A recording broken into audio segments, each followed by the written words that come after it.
Okay, how's everybody doing this evening? Of course, my name is Kent. The channel is EOS San Diego. I'm in Carlsbad, California, which is just a little bit north of San Diego. And it's actually pretty late this evening. Later than when most people are out walking around, so I think it's after 1 a.m. But I made a video the other night on EOS and the cryptocurrency market. I actually got quite a good response, better than I usually get. So I thought I'd start add to that video and continue with the videos and see if we can't keep this going for a while. But anyway, I made a couple mistakes on that video. The first mistake I made was that I called it Yield Plus instead of Recovery Plus. It's Recovery Plus, which is the program that EOS is using to help people to protect their funds, like in a DeFi application. So you run into a DeFi application and somebody hacks your account. This is a way for you to help protect your account from other people taking, or from that person taking your funds. So it's called Recovery Plus, not Yield Plus. I call it Recovery Plus. So that is something that EOS is working on, actually making the platform a better platform, making it more inviting for people doing DeFi, which is going to be a huge market here in the very near future. I mean, the one thing that's going on with the crypto market right now is that it's making people like Michael Saylor professional YouTubers. A guy like Michael Saylor, I never saw him on YouTube before he bought a bunch of Bitcoin, and now that he has a high average cost for the Bitcoin they bought for himself and his company, I think they say like $35,000 per Bitcoin, and now we got Bitcoin down below $20,000. He's now turned into a professional YouTuber. He's on YouTube almost every day touting all the greatness about YouTube. I mean, YouTube and Bitcoin, and how it's just, it's such a fabulous investment. So yeah, I bet he thought he was pretty much done, retired with all of his billions. And since he made the big, huge bet on Bitcoin, now he's having to come on YouTube almost every day and talk about it. So, to protect his investment. But I think he's pretty safe. But I just think it's funny because you used to never see guys like Michael Saylor. Now you see him almost every day on YouTube, along with the guy like Pomp and these other people. They're just always on YouTube.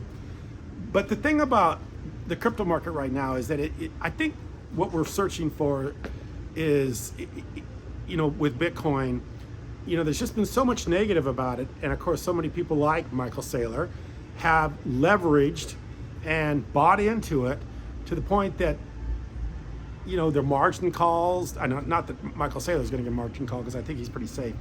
I think he's not hardly leveraged at all, but it makes good headlines that a guy like Saylor, who has MicroStrategies, which is a company that actually predicts the future, tries to predict the future for companies, ends up buying a Bitcoin at $35,000 as an average cost, and then the Bitcoin drops all the way down to 20,000 or below 20,000. Obviously, a guy with all those resources and all that money can't pick the bottom. How does anybody expect anyone to pick the bottom? I mean, it's almost impossible.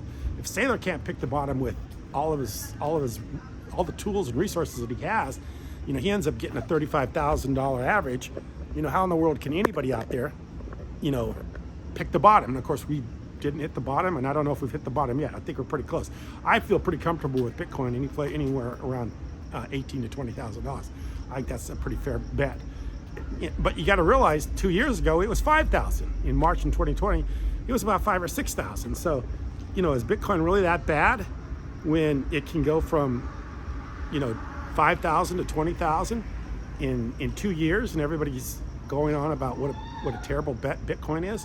I beg to differ with you. I think Bitcoin's been the best place to put your money in the last few years, and I think it'll be the best place to be with your money in the next few years too. But what's struggling to happen with Bitcoin right now is we're struggling to have some sort of regulation, some sort of rules that make it for people to be safe with this, or to feel safe with this. When you got like Saylor that can't even pick the bottom, and then you're trying to have all these ETFs and stuff trying to come up, and we've got people that are leveraging and mortgaging, and then when they go bad, you have other people to come in and step in and protect it. People just don't feel comfortable in this space right now. Until they feel comfortable in the space is always going to be a little bit fragile. So two things are going to come out of this current kind of collapse of Bitcoin and cryptos is, number one, you're going to get more regulation. Number two, you're going to get some ETFs. And number three, you're going to get some funds that, some funds that are backed with some, maybe FDIC money or something like that to come in and start buying up Bitcoin, and then have it safe for your IRAs and stuff like that. So, yeah, there's going to be some great stuff going on. And then the other thing that's going on is the history. If you've got some history in the cryptocurrencies, like some of the big exchanges, they're going to come out on top on this, and you're going to see people jump in because there is no place else to go. You're not going to find some company to beat the inflation rate. You're not going to find some investment to beat this inflation rate. You're going to have to find something that's got a lot more room to grow, and of course that's cryptocurrencies. And of course, if you really want room to grow, find a cryptocurrency that's got a stability, already has a waiver from the Securities and Exchange Commission, and has a great team working on it. A team that's vested, like the ENF with EOS. I mean, that's a committed team on a cryptocurrency that's got a waiver from the Securities and Exchange Commission that has all the development and tools and everything ready to go. So obviously we're heavily involved with it with our cryptocurrency coin challenge token and our challenge application, both on iOS and on Google Play. Yeah, if you're looking for a place to jump in, time to jump in, I think with EOS and Bitcoin and of course all the others, it's a pretty good time to jump in. Not to mention the fact that you got like Ethereum still continuing to wait to launch their 2.0. So we don't even know where Ethereum's at. I've been saying this for years about Ethereum. They're supposed to be going to proof of stake, but we never see it. We never see proof of stake with Ethereum. We never see them develop beyond the proof of work that they've been doing for years and years and years. And of course, they have a huge community, I think, that's going to fight the proof of stake. So who knows what's going on with Ethereum? Although I do own Ethereum, I do think EOS is right now is a tremendous opportunity below $1. Of course, Bitcoin around 20,000 is a great opportunity. We're going to get some more regulation.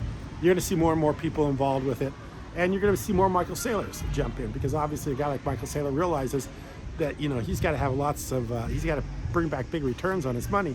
The only way to bring back those returns is to find something that has some stability to it, like Bitcoin, that you only have 21 million ever mined.